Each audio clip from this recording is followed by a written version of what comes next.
ก็แต่ละวันที่ได้ดำเนินก็ได้เห็นเรื่องราวความสนุกความเหนื่อยความล้าอ่ะความเพลิน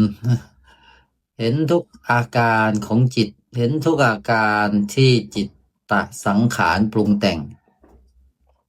พวกเรารู้ไหมว่าทุกอย่างบนโลกใบนี้จิตตสังขารปรุงแต่งปั้นแต่งทั้งนั้นเลยไม่มีอะไรเลยที่มันเป็นตัวเป็นตนไม่มีอะไรเลยที่พอจะยึดถือได้มันมีแต่ชีวิตที่ปรากฏตอนนี้อยู่ตลอดเลยทุกครั้งที่ตอนนี้พวกเรากำลังปรุงแต่งมันจะเกิดเรื่องราวในอดีตเกิดเรื่องราวว่ามีความหมายเกิดเราเกิดเขาความมีก็เกิดขึ้นตอนนี้ความไม่มีก็เกิดขึ้นตอนนี้ทุกสิ่งทุกอย่างล้วนแล้วแต่เกิดขึ้นตอนนี้ผู้ใดเห็นผู้ใดเข้าใจสิ่งที่พระอาจารย์พูดว่าทุกสิ่งทุกอย่างเกิดขึ้นตอนนี้ทั้งสิ้นผู้นั้นจะเป็นผู้ที่พ้นแล้วจากทุกข์โดยสิ้นเชิงพวกเราจะกลายเป็นผู้ที่พ้นจากทุกข์พ้นจากวัฏฏะพวกเราจะเป็นผู้ที่อยู่กับความจริงพวกเราจะได้รู้จักความจริงความจริงที่ไม่ต้องการภาษาคำอธิบายความจริงที่ปรากฏตอนนี้การที่จะรู้ถึงตอนนี้รู้แจ้งในตอนนี้หรือบรรลุธรรมในตอนนี้ได้ไม่ได้เกิดจากพยายามที่จะเข้าใจตอนนี้หรือพยายามที่จะอยู่กับตรงนี้ไม่ใช่แต่มันเกิดจากจิตที่มันรู้ถึงตอนนี้ด้วยธรรมชาติของจิตคือตอนนี้เนี่ยมันไม่ใช่มีความหมายตอนนี้ไม่ได้หมายถึงภาษาแต่ตอนนี้หมายถึงธาตุตามธรรมชาติที่มันแสดงความจริงอยู่ธรรมชาติของจิตพวกเราเป็นธาตุต้นกำเนิดเป็นธาตุที่มีมาก่อนทุกสรรพสิ่งเรียกว่าก่อนจะมีทุกสิ่งเลยก่อนจะมีอนันตจักรวาลดวงดาวเศษฝุ่นความมืดความสว่างก่อนจะมีทุกอนูหรือปรมาณูธาตุทั้งหลายมีธาตุต้นกำเนิดหรือจิตมาเรียบร้อยพวกเราคือธาตุต้นกำเนิดคือจิตนั่นเองและธาตุตัวนี้แหละคือธาตุที่เป็นตอนนี้อยู่ตลอดเลยเป็นปัจจุบันธาตุแท้ๆที่ไม่ต้องการภาษาหรือคำอธิบายมันจริงอยู่ตลอดมันเป็นรากฐานของทุกอย่างอุปมาจะเรียกว่าธาตุซีโร่ก็ได้ธาตุซีโร่ตัวนี้มันเป็นธาตุต้นกำเนิดก่อนจะมีลบ0.001หรือก่อนจะมีบวก0.001ก่อนจะมีทุกลักษณะแห่งฝ่ายบวกฝ่ายลบก่อนจะมีการเวลาก่อนจะมีระยะทางก่อนจะมีตัวเลขหรือสมมุติใดๆที่พวกเราปั้นแต่งมันมีธาตุต้นกำเนิดนี้มันแสดงความจริงอันปรากฏอยู่แล้วในตอนนี้ พวกเราจะรู้แจ้งในธรรมบรรลุธรรมได้ก็ด้วยตอนนี้ทั้งสิ้นด้วยธาตุชีวิตของพวกเราทั้งสิ้นพวกเราจะต้องใช้ธรรมชาติที่พวกเรามีกันอยู่แล้วนี่แหละสัมผัสถึงความจริงนี้พวกเราจะเห็นความจริงสองลักษณะขณะที่พวกเราตื่นรู้นั่นเอง ขณะที่ตื่นรู้มันจะตื่นรู้ในตอนนี้เสมอ การเคลื่อนการเวลาระยะทางทั้งอดีตและอนาคตเกิดขึ้นจากตอนนี้เกิดขึ้นจากขณะจิตหนึ่งที่พวกเราเริ่มรับรู้เริ่มปรุงแต่งเมื่อพวกเราได้ตื่นรู้เราจะเห็นธรรมะสองลักษณะคือพวกเราจะเห็นถึงความเป็นอนัตตาของสภาวะที่ปรากฏทุกครั้งที่พวกเราตื่นรู้อยู่ภายในพวกเราจะเห็นอาการปรุงแต่งทั้งหลายจะเห็นอาการปรากฏตอนนี้จะเห็นการเกิดขึ้นและการสลายแห่งอาการ ในตอนนี้พวกเราจะเห็นความเป็นอนัตตาแห่งอาการเหล่านี้ตรงนี้แหละคือการปฏิบัติธรรมในพระศาสนาไม่เกี่ยวกับศาสนาใดหรอกขอลบคำว่าศาสนาทิ้งไปเลย มันเป็นเรื่องของธรรมชาติที่จิตทุกดวงเพียงแต่ตื่นดวงจิตทุกดวงเลยเพียงแต่ตื่นรู้จะเห็นความไม่มีตัวตนแห่งสภาวะทั้งหลายทันทีมันจะเห็นถึงอาการคิด ซึ่งเป็นเพียงสภาวะไม่ใช่เราไม่ใช่ของเราเป็นแต่เพียงสภาวะหนึ่งเสียงนี้เป็นแต่เพียงสภาวะหนึ่งเป็นแต่เพียงสเตตัสหนึ่งที่บ่งบอกถึงชีวิตมโนภาพที่นึกมันเป็นแต่เพียงสเตตัสสถานะหนึ่งบ่งบอกถึงชีวิตจิตที่ตื่นย่อมเห็นสเตตัสสภาวะนี้เรียกว่าสภาวะธรรมเรียกว่าจิตตสังขารมันเป็นอาการจิตเป็นธรรมชาติปรุงแต่งเมื่อพวกเราตื่นรู้พวกเราจะเห็นอารมณ์ที่มันปรากฏเป็นอาการเป็นสภาวะหนึ่งเป็นสเตตัสที่บ่งบอกถึงชีวิตเป็นสถานะแห่งอาการคิดนึกเมื่อคิดนึกจะเกิดสเตตัสสถานะที่เรียกว่าความพอใจและไม่พอใจหรือเรียกว่าความสุขความทุกข์อารมณ์เหล่านี้มันเป็นสถานะหนึ่งแห่งชีวิตแสดงอาการตามเหตุปัจจัยที่กระทบเมื่อแสดงอาการแล้วก็สลายไปเป็นสเตตัสสถานะแห่งชีวิตขณะหนึ่งพวกเราเพียงแต่ตื่นรู้อยู่ภายในพวกเราจะได้รู้จักตอนนี้ปัจจุบันนี้พวกเราจะได้เห็นอนัตตาที่ปรากฏอย่างนี้คือธรรมชาติที่ไร้ตัวไร้เจ้าของเขาปรากฏแสดงสเตตัสสถานะแห่งชีวิตแล้วสลายแล้วมันก็จบกันไม่มีอะไรมากกว่านี้เลยเมื่อพวกเราตระหนักรู้ตื่นรู้ไปเรื่อยๆพวกเราจะเห็นแม้กระทั่งความทรงจำอันเป็นอาการสิ่งเหล่านี้มันแสดงความจริงสัจธรรมอยู่ตลอดคือมันแสดงอาการสเตตัสสถานะแห่งชีวิต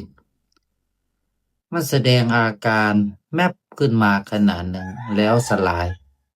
เป็นเหมือนอาการกระเพื่อมเป็นเหมือนพยับแดดที่ปรากฏกระเพื่อมแมปแล้วสลายสถานะแห่งชีวิตได้ทำหน้าที่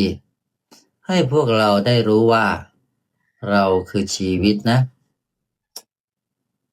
ธรรมชาติของจิตพวกเรานี้ไม่ได้มีรูปร่างคือพวกเราไม่ได้มีรูปร่างเลยพวกเราไม่มีอาการด้วยไม่มีการเคลื่อนการไปการมาการเกิดการดับพวกเราเป็นอมตะธาตุเ เป็นธาตุที่มีมาก่อนทุกสิ่งเป็นธรรมธาตุแท้เป็นความจริงล้วนๆเพียวๆความจริงที่มันบริบูรณ์บริสุทธิ์ใสผ่องอยู่ตลอดเวลาเรียกได้ว่าเป็นธาตุที่มันยิ้มมันผ่องมันบริบูรณ์มันไม่เป็นอะไรตลอดแต่ธรรมชาติของพวกเรานี้ไม่สามารถแสดงตัวได้อยู่ในโลกแห่งสมมุติอยู่ในโลกแห่งอนันตมิติพวกเราไม่สามารถแสดงตัวได้เลยพวกเราเป็นแต่เพียงธรรมชาติที่เป็นรากฐานแห่งอนันตมิติทั้งหลายแห่งอาการทั้งหลายพวกเราเป็นรากฐานของทั้งหมดเรียกได้ว่าพวกเราคือทั้งหมดเลยบริสุทธิ์มากเพียวมากอยู่แบบนี้เรียกได้ว่าเป็นเหมือนแผ่นดินที่ยอมให้ทุกอย่างปรากฏและสลายอยู่บนแผ่นดินเกิดก็บนแผ่นดินตั้งอยู่เจ็บไข้ได้ป่วยก็บนแผ่นดินสุดท้ายแตกสลายก็บนแผ่นดินไม่มีใครสนใจแยแสแผ่นดินแต่แผ่นดินก็ยังคงทำหน้าที่อยู่แบบนั้นพวกเราคือธาตุแบบนี้แหละเป็นธรรมชาติที่งดงามมากเป็นธรรมชาติที่ไม่เกี่ยวไม่ข้องกับสเตตัสหรือสถานะแห่งธาตุชีวิตหรือสเตตัสสถานะแห่งอนันตมิติใดๆไม่ได้อยู่ในกฎไตรลักษณ์ไม่ได้อยู่ในกฎใดๆความบริบูรณ์บริสุทธิ์งดงามเช่นนี้ผู้ใดได้สัมผัสผู้ใดได้เข้าถึงผู้ใดได้ศิโรลาภและกราบธรรมธาตุนี้ผู้นั้นได้ชื่อว่าเห็นเราเห็นความเป็นเช่นนี้แห่งธรรมธาตุเรียกได้ว่ารู้จักพระพุทธเจ้าพระธรรมอย่างแท้จริงเลยล่ะธรรมชาติของพวกเรานี้ต้องการที่จะรู้รอบในธรรมชาติของตนจึงต้อง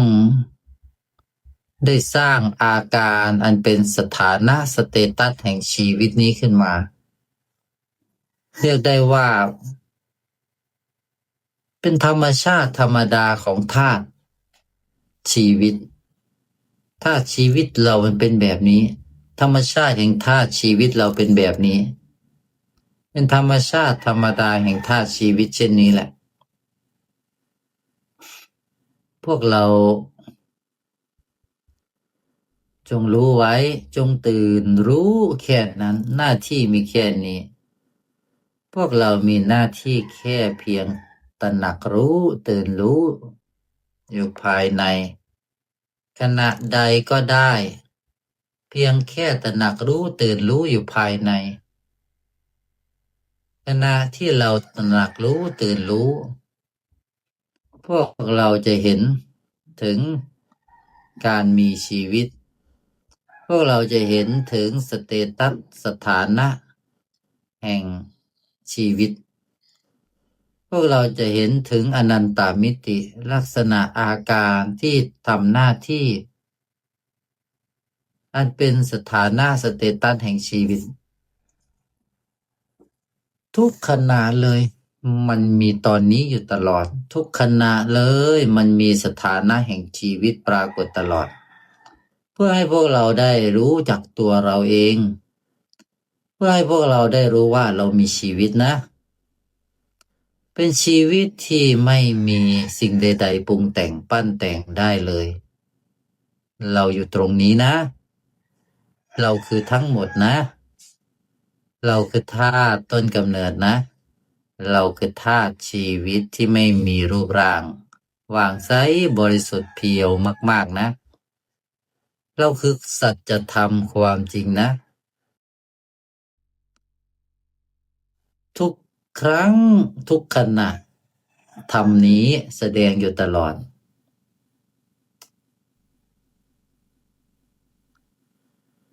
ไม่มีหนทางใดเลยที่ธรรมะนี้ธรรมธาตุนี้ จะได้รู้แจ้งในตัวเองธรรมนี้ธรรมธาตุนี้จำเป็นจะต้องสร้างความเป็นไปได้ในลักษณะแห่งอนันตมิติจำเป็นจะต้องสร้างสถานะสเตตัสแห่งชีวิตไม่มีทางใดเลยมีอยู่ทางนี้ทางเดียวถ้าชีวิตจะเปิดตัวแสดงตัว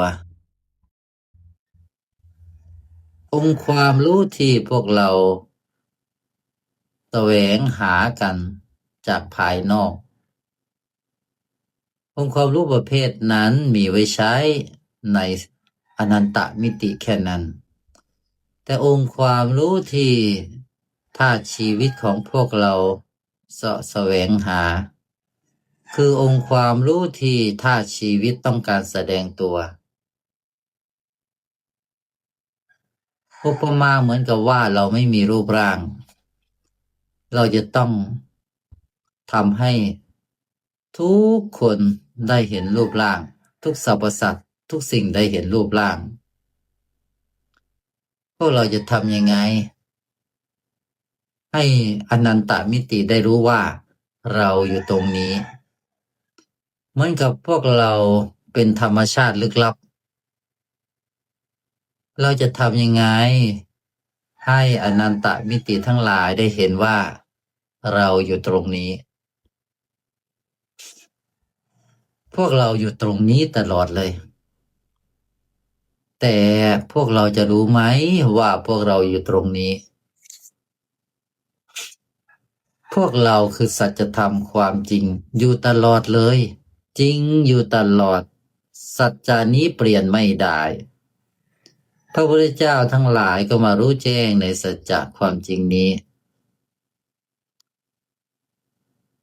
ปราชญ์ผู้มีปัญญาทั้งหลายก็ได้รู้แจ้งในความจริงนี้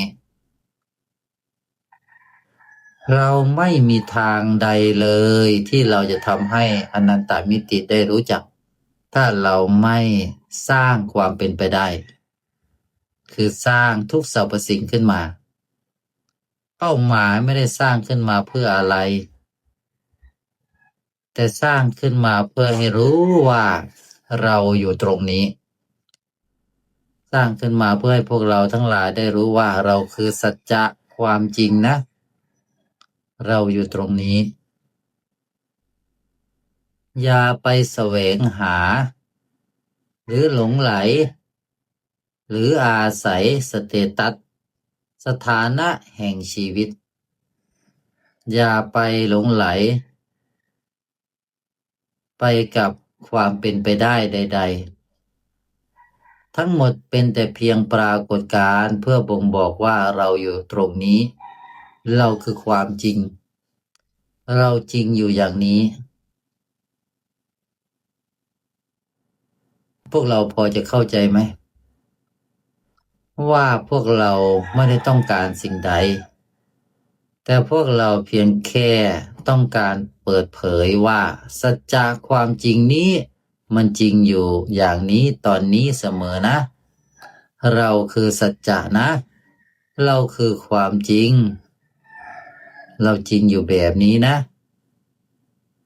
นอกนั้นเป็นแต่เพียงปรากฏการณ์เป็นแต่เพียงสเตตัสแห่งชีวิตนะ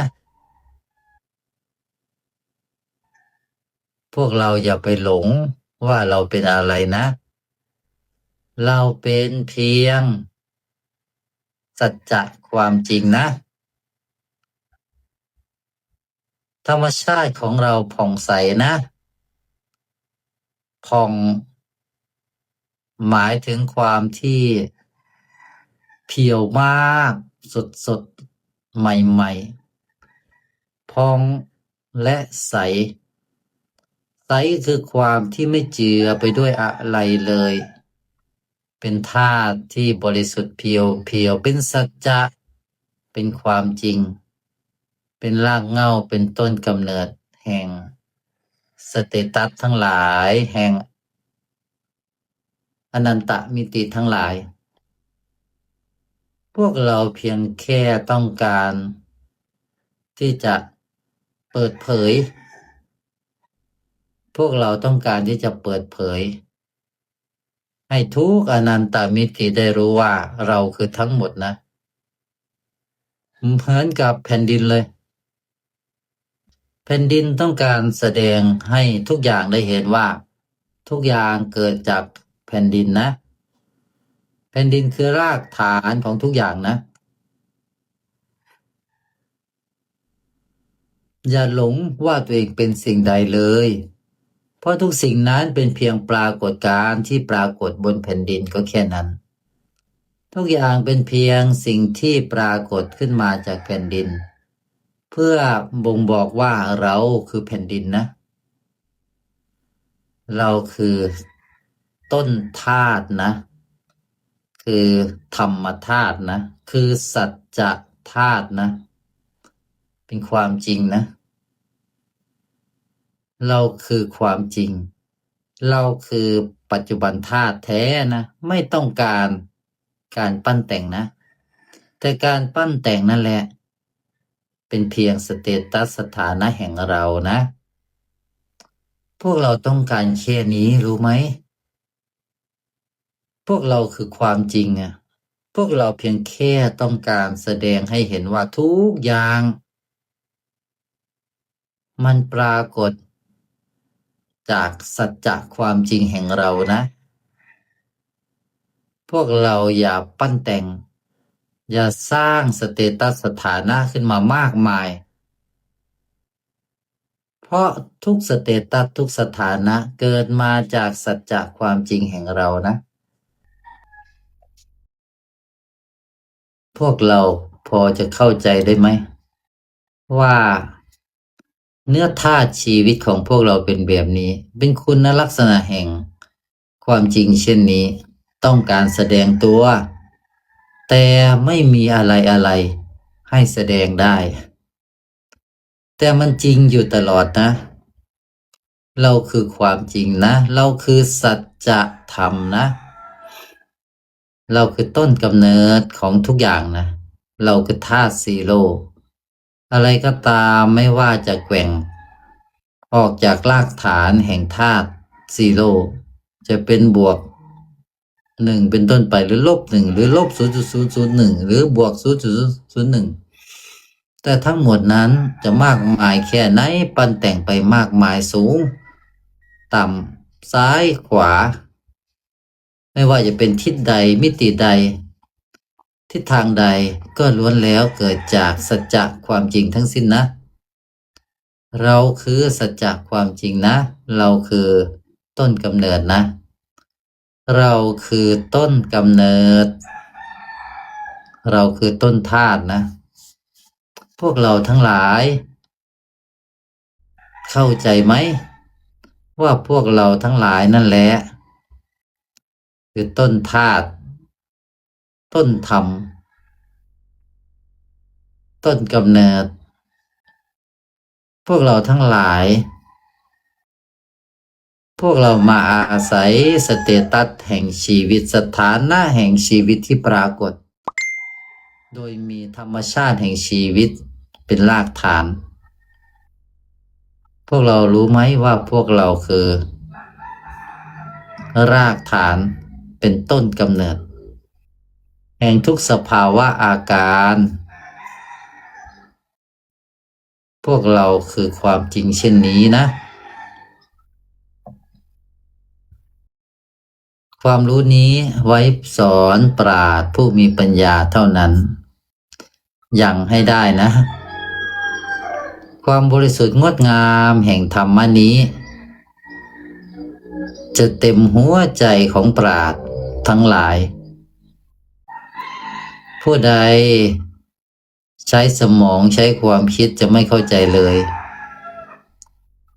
พระอาจารย์กำลังสื่อสารด้วยจิตสู่จิตให้กับผู้ที่สัมผัสด้วยจิตได้เข้าใจ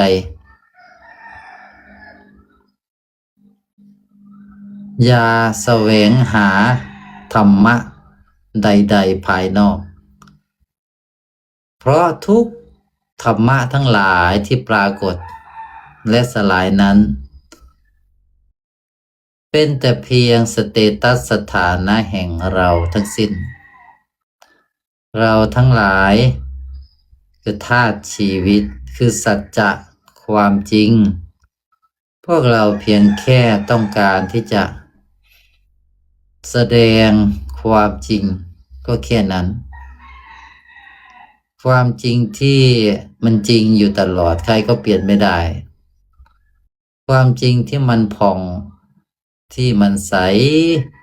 ที่บริสุทธิ์มากนี้ไม่ได้หาได้จากสเตตัสสถานะภายนอกแต่มันมีอยู่แล้วบริบูรณ์อยู่แล้วเพราะเป็นต้นกำเนิดแห่งสเตตัสแห่งชีวิตทุกขณะที่มีอาการรู้นั่นแหละเราก็อยู่ตรงนั้นแหละอุปมาอย่างนี้ในขณะที่พวกเรากำลังทุกข์นั่นแหละสัจจะความจริงก็อยู่ตรงนั้นแหละเราคือความจริงนั่นแหละเราคือธาตุต้นกำเนิดแห่งทุกข์ทั้งหลายนั่นแหละในขณะที่พวกเรามีความสุขมากๆเราอยู่ตรงนั้นแหละเราคือธาตุต้นกำเนิดที่ความสุขทั้งหลายแสดงอาการนั่นแหละเราไม่ใช่สเตตัสสถานะแห่งอาการใดๆนะแต่เราคือสัจจะความจริงอันเป็นต้นกำเนิดแห่งสเตตัสสถานะทั้งหลายต่างหากเราคือผู้สร้างนะเราไม่มีรูปร่างเป็นธาตุชีวิตที่ใสและบริสุทธิ์นะเราคือความจริงนะเราคือธาตุซีโร่ที่ไม่มีการเคลื่อนเลยแต่ทุกการเคลื่อนเกิดจากเราทั้งสิ้นนะแต่เราไม่ได้เคลื่อนเลยตรงนี้เข้าใจไหมในระยะทางเส้นทางมันมีตอนนี้อยู่ตลอดเลยและตอนนี้ไม่เคยเคลื่อนเลยรู้ไหมรู้ไหมว่าทุกสิ่งทุกอย่างเกิดจากตอนนี้ที่ไม่เคยเคลื่อนเลยระยะทางและการเวลาเกิดจากตอนนี้ที่ไม่เคยเคลื่อนเลยพวกเราไม่ต้องแสวงหาไม่ต้องเคลื่อนได้ไหมแต่พวกเราเป็นแต่เพียงผู้เห็นทุกสเตตัสสถานะตื่นรู้เห็นความจริงนี้แล้วพวกเราจะเจอธรรมชาติที่ไม่เคยเคลื่อน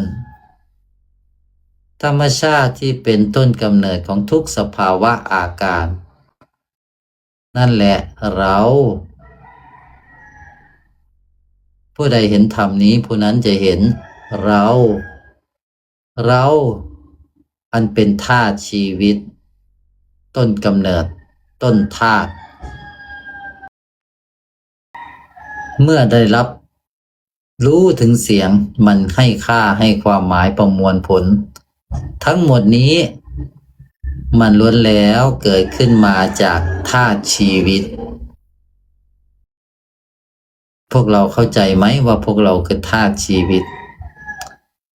พวกเราไม่ใช่สเตตัสสถานะที่กล่าวอยู่นี้นะแต่ทุกสเตตัสสถานะที่กล่าวอยู่นี้มันพวยพุ่งออกมาจากธาตุชีวิตทั้งสิ้นเราไม่ได้ต้องการอะไรเราต้องการแสดงให้เห็นว่าเราคือต้นธาตุก็แค่นั้นเราคือต้นกำเนิดแห่งธาตุชีวิตพวกเราทั้งหลายคือต้นธาตุนะเป็นความจริงมันจริงอยู่ตลอดทุกสเตตัสสถานะเกิดขึ้นมาจากเราทั้งสิ้นเราคือทั้งหมดนะแต่ทั้งหมดไม่ใช่เรานะมันเป็นเรื่องง่ายๆแค่นี้ความจริงนี้ใครก็เปลี่ยนไม่ได้นะ สัจจะนี้มีมาก่อนทุกสิ่งเราทั้งหลายคือสัจจะความจริงนี้เราหนีความจริงไม่ได้ยิ่งพวกเราดิ้นรนพวกเรายิ่งติดอยู่ในกระแสแห่งสเตตัสอันไม่มีอยู่จริงนะ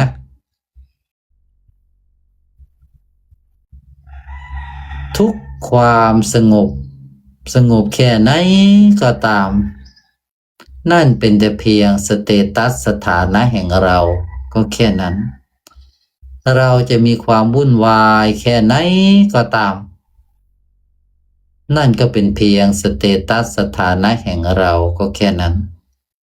ทั้งความสงบและความวุ่นวายมันเป็นอันเดียวกันมันเป็นเพียงสเตตัสสถานะเพื่อบ่งบอกว่าเราอยู่ตรงนี้นะเราอยู่ตรงนี้รู้ไหมว่าเราอยู่ตรงนี้ตลอดเลยปราชญ์ผู้ได้ฟังธรรมนี้ย่อมอัศจรรย์ย่อมสว่างไสวอยู่ภายในย่อมใสย่อมบริสุทธิ์ถึงที่สุดย่อมแตกฉานในธรรมทั้งหลายทั้งปวงธรรมะวันนี้สำหรับปราชญ์เท่านั้น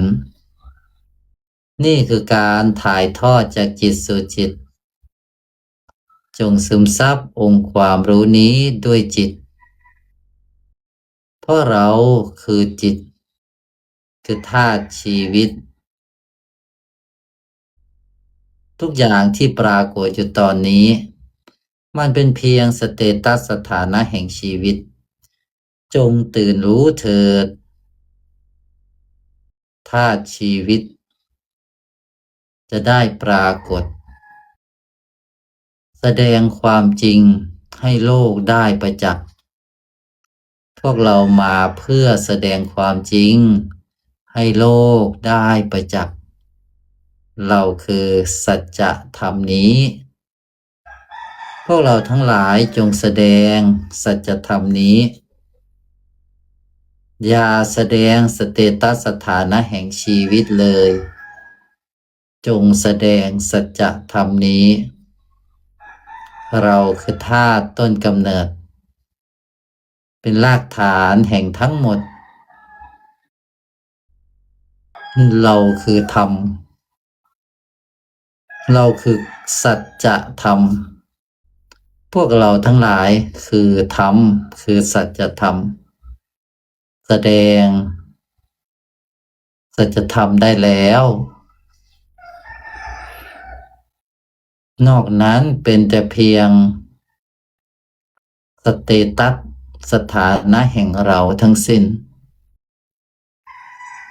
จงอย่าหลงในสเตตัสสถานะใดๆเลยดังนี้ขอยุติไว้เพียงแค่นี้ขอทุกดวงจิตจงแจ้งในธรรมธาตุตนด้วยพระญาณแห่งตนเถิดสาธุ